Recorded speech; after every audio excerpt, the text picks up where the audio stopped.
বন্ধুরা, অবশেষে অপেক্ষার অবসান। আপনারা অনেকেই ২০২৬ সালের নতুন ভোটার লিস্ট বা এসআইআর ড্রাফট রোলের জন্য দীর্ঘদিন ধরে অপেক্ষা করছিলেন।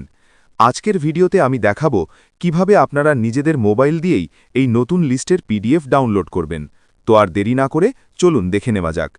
সবার প্রথমে আপনার মোবাইলের ব্রাউজার ওপেন করুন এবং সার্চ করুন voters.eci.gov.in।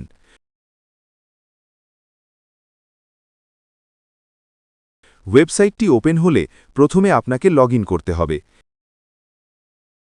আপনার রেজিস্টার্ড মোবাইল নম্বর, এরপর নিচে দেওয়া ক্যাপচা কোডটি বসিয়ে রিকোয়েস্ট ওটিপিতে ক্লিক করুন। আপনার ফোনে আসা ওটিপিটি বসিয়ে ভেরিফাই অ্যান্ড লগইন করলেই আপনি ড্যাশবোর্ডে প্রবেশ করবেন। লগইন হয়ে গেলে পেজটি একটু নিচের দিকে স্ক্রোল করুন। এখানে ডান দিকে একটি অপশন দেখতে পাবেন, download electoral roll PDF. List download করতে এই অপশনটিতে ক্লিক করুন। এবার একটি নতুন পেজ আসবে।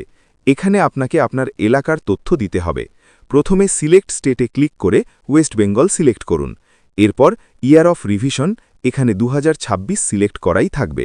রোল টাইপে এসআইআর ড্রাফট রোল ২০২৬ সিলেক্ট করা থাকবে। এরপর সিলেক্ট ডিস্ট্রিক্ট থেকে আপনার জেলা এবং অ্যাসেম্বলি কনস্টিটুয়েন্সি থেকে আপনার বিধানসভা কেন্দ্রটি বেছে নিন। এবার নিচের দিকে স্কুলের নামগুলো চলে আসবে। নিচে সার্চ বক্সে আপনার পোলিং স্টেশন বা স্কুলের নাম লিখে সার্চ করতে পারেন অথবা লিস্ট থেকে খুঁজে নিতে পারেন।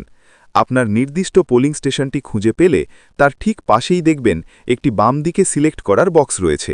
তো আপনি যেটা ডাউনলোড করতে চান সেটার বাম দিকে সিলেক্ট করুন। এরপর ওপরের ক্যাপচাটি বক্সে নির্ভুলভাবে টাইপ করুন। ক্যাপচা দেওয়া হলে ডাউনলোড সিলেক্টেড পিডিএফ বাটনে ক্লিক করুন। ব্যাস, কিছুক্ষণের মধ্যেই পিডিএফ ফাইলটি আপনার ফোনে ডাউনলোড হয়ে যাবে। এটি ওপেন করলেই আপনি আপনার এলাকার সমস্ত ভোটারের নাম দেখতে পাবেন।